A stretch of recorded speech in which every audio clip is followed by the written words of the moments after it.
Donc le 1er juin, on organise cette conférence. Et vous, que faites-vous pour votre corps, votre esprit et votre âme? Aujourd'hui, qu'est-ce que tu aurais envie de transmettre par rapport à cette expérience? Alors c'est un sujet tellement vaste. D'abord, ce que j'ai envie de dire, c'est que ça touche vraiment le cœur de ma vie. C'est-à-dire que moi, je suis tombé très tôt dans la marmite de ce qu'on appelle le développement personnel et la spiritualité. J'avais 17 ans, donc il y a 40 ans tout rond. Et très vite, ce chemin m'a amené à avoir envie de chercher quelque chose de cohérent. Alors je trouve que j'ai eu des gros soucis de santé quand j'étais plus jeune, des allergies, rhume des foins, asthme, des problèmes de dos épouvantables, des problèmes de peau. Donc déjà côté corps, j'ai rapidement été obligé de m'intéresser à ce corps-là parce que franchement, il me posait plein de problèmes. Donc je vais avoir la chance à 20 ans de rencontrer le docteur Schaller, Christian Schaller, devenu Tal Schaller pour beaucoup de gens aujourd'hui, qui avait une fondation spécialisée dans la pédagogie de la santé. Et donc je vais commencer à m'intéresser à ce corps, à changer de régime alimentaire, à passer 3 ans à tester tous les régimes alimentaires pour voir ce que ça faisait sur moi. C'est bien de lire un bouquin, mais on est tous différents. Qu'est-ce qui marche pour moi, comment?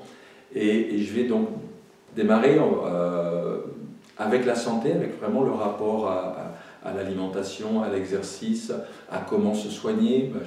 J'avais eu une éducation normale, donc soigner à l'allopathie et tout ça, puis tout d'un coup je découvre qu'il existe l'homéopathie, puis l'aromathérapie, puis la phyto, puis l'acupuncture.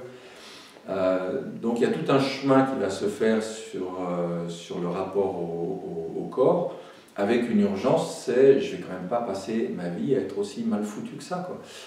Quand on a 20 ans et qu'on est coincé par des sciatiques, qu'on a mal au dos tout le temps, moi je faisais du ski, il y a des périodes où je ne pouvais plus en faire tellement j'avais mal. C'est Yvan Amar qui disait aussi la douleur, la souffrance physique est des fois un maître extrêmement efficace, extrêmement exigeant, et qui m'a forcé à vraiment rentrer dans ce corps, les muscles, les os, et puis derrière, forcément à découvrir qu'en fait tout n'était pas qu'une question de physique, qu'il y avait dans le corps énormément de choses qui s'étaient somatisées, énormément de colère refoulée en particulier. Moi je viens d'une culture, je viens d'une famille, d'un milieu où la colère n'a pas le droit de citer. Et comme on dit que ce qui ne s'exprime pas s'imprime, quand on dit en avoir plein le dos par exemple, c'est une expression qui en dit long. Donc j'ai découvert derrière également tout ce travail en développement personnel qui m'a amené aussi à aller regarder ce qui se passait dans mon cœur, ce qui se passait dans ma tête. Mais je dirais que la clé pour moi quand même majeure, c'est le rapport au spirituel. Et donc je me suis beaucoup intéressé après, c'est devenu une priorité dans ma vie, à comment m'engager sur un chemin spirituel.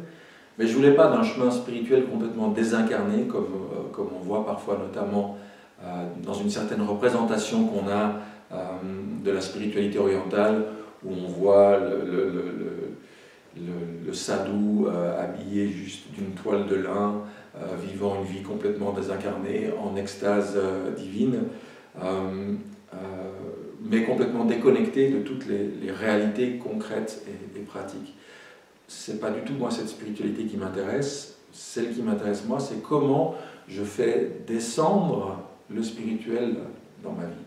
Dans la prière dominicale, parce que moi j'ai grandi dans le christianisme, on dit que ta volonté soit faite sur la terre comme au ciel. C'est-à-dire comment je fais descendre toute la beauté, la splendeur, l'amour, la lumière qu'il y a là-haut, ici-bas. Le but c'est pas de se dire ici c'est une vallée de larmes, c'est un monde de souffrance, vivement qu'on se casse et qu'on sorte de la route des réincarnations. Moi, cette vision-là de la spiritualité, je n'y adhère pas du tout.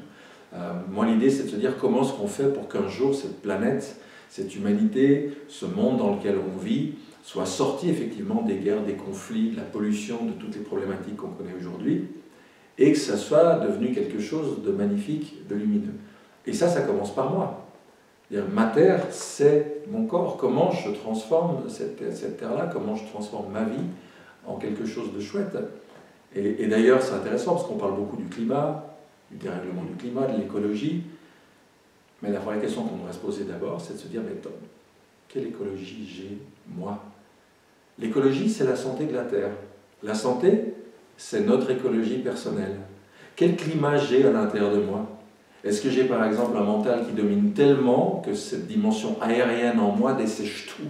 Voilà. Ou est-ce que j'ai une affectivité, une émotionnalité tellement débordante, hein, on dit je suis submergé par les émotions, on utilise beaucoup des analogies avec l'eau. Est-ce que tout est inondé? Voilà, est-ce que je suis sans arrêt sous des trombes d'eau, sous des inondations, et c'est à peine si j'arrive à voir le soleil tellement il y a de nuages dans ma vie. Donc si j'arrive petit à petit à établir un climat équilibré en moi, avec la dose de soleil qu'il faut, la dose de pluie, un peu de vent pour disséminer les graines, et puis à faire en sorte que en moi il y a un climat qui favorise le déploiement de toutes les fleurs, les fruits, les légumes, les arbres fruitiers, qui fasse que j'ai une écologie intérieure de plus en plus harmonieuse. Si moi je suis une terre épanouie, j'ai une écologie épanouie, eh bien ça va se mettre en place aussi autour de moi. Ça a été d'abord une rencontre ou plutôt une spécificité qui t'a à ce moment-là amené sur ce chemin de la spiritualité, c'est-à-dire de l'amour qu'on a en soi, à faire briller et en tous les cas apporter de la lumière. Il y a eu à un moment donné un déclic ou plutôt ça s'est trouvé comme ça sur ton chemin?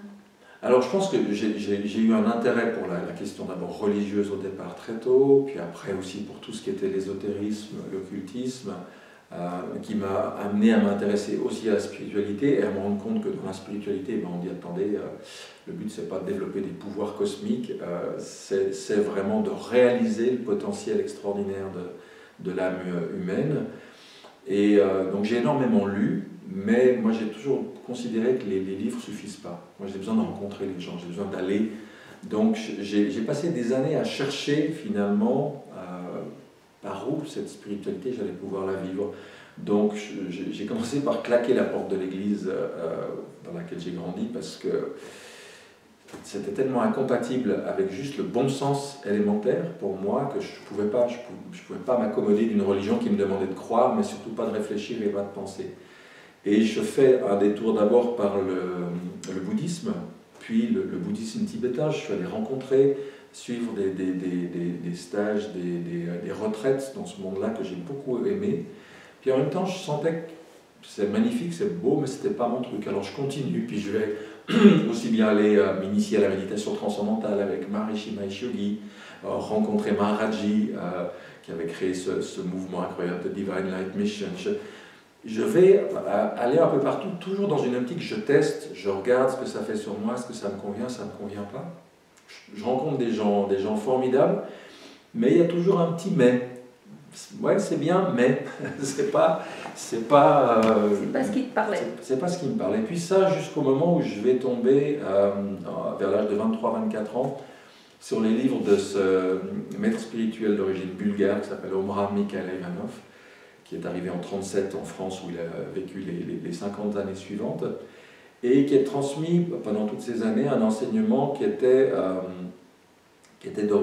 totalement christique. Donc je retrouvais mes racines, sauf que je les retrouvais avec tout ce qui m'avait manqué, c'est-à-dire du sens, la réflexion, la compréhension du langage symbolique, c'est-à-dire de découvrir tout d'un coup que toute cette religiosité dont on m'avait abreuvé avait une signification plus profonde, tellement plus riche, et puis aussi un rapport dans son enseignement à la nature, au soleil, à l'eau, à la montagne, qui moi me parlait, qui rejoignait ce qui me touchait chez Victor Hugo dans la poésie, etc.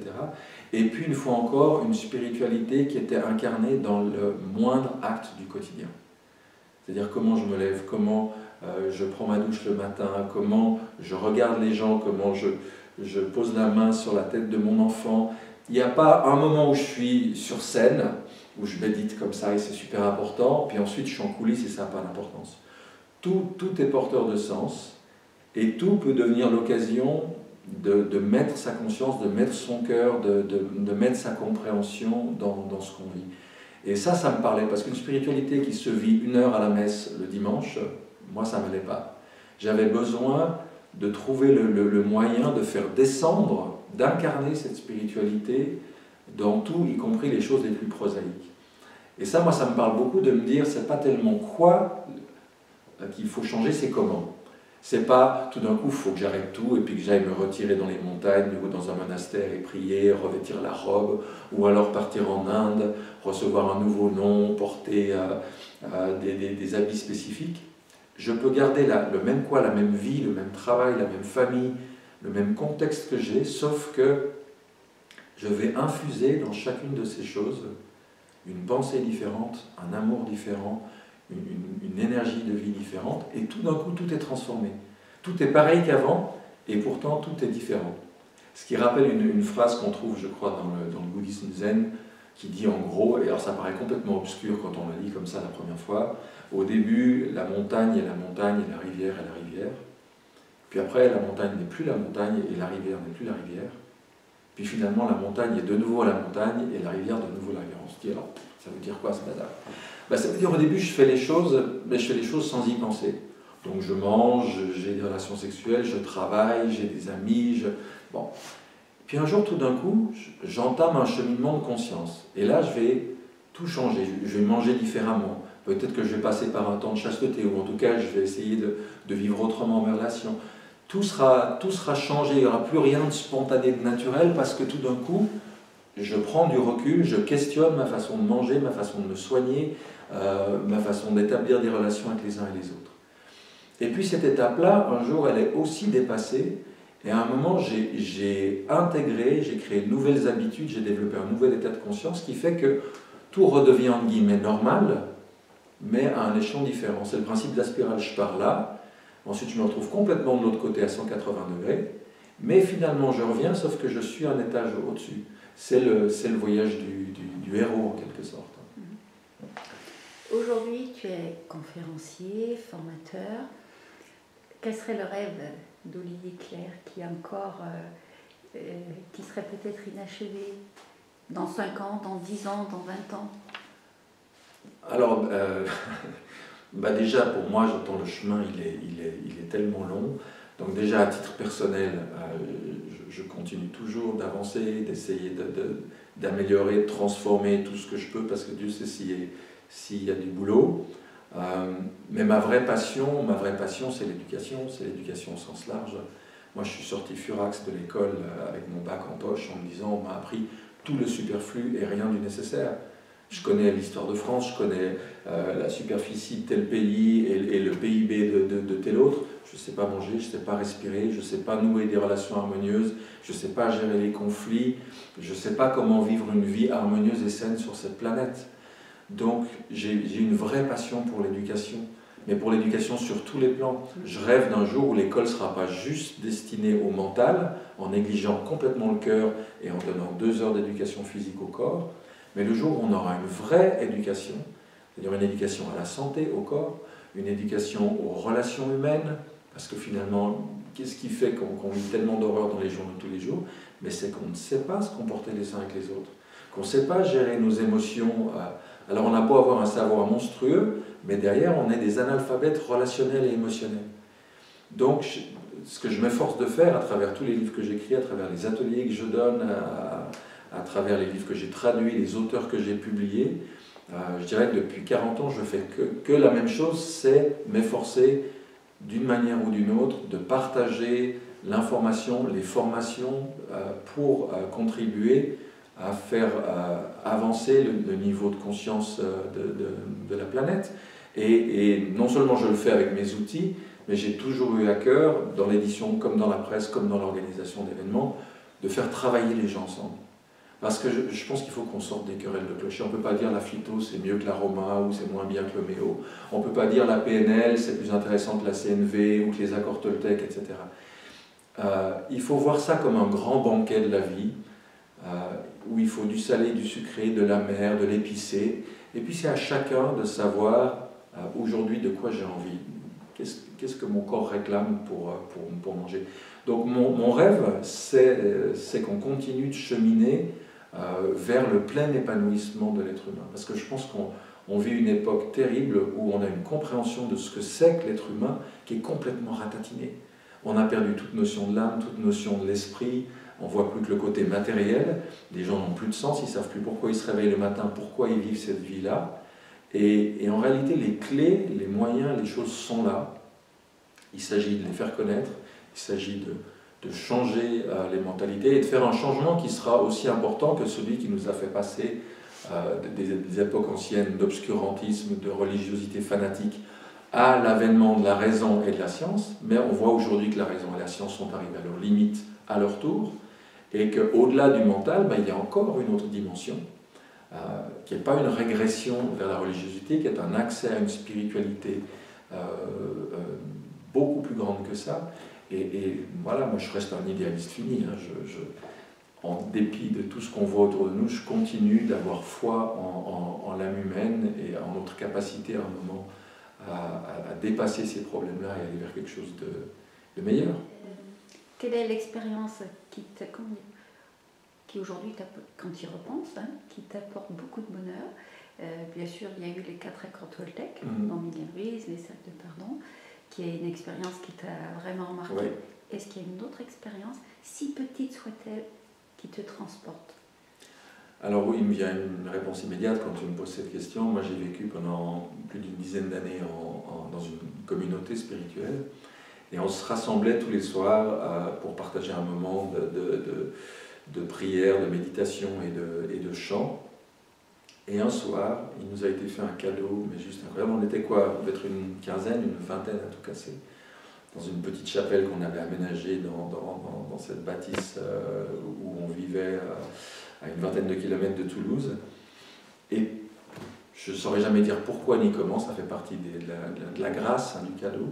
On était là, les yeux fermés, en méditation, et tout d'un coup, je ne peux pas te dire ça autrement que le ciel est tombé sur nous.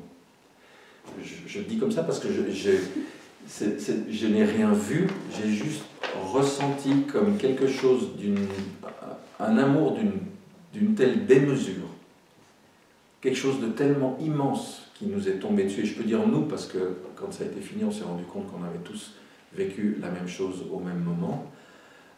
Mais c'était tellement plus grand que tout ce que j'ai pu vivre dans ma vie, dans les plus belles relations amoureuses, même la relation à ses enfants, c'était tellement infiniment plus grand que ça, que je me suis même dit d'ailleurs, si ça dure 1 minute de plus, on va retrouver 20 petits tas de cendres dans cette chapelle, on ne comprendra pas ce qui s'est arrivé.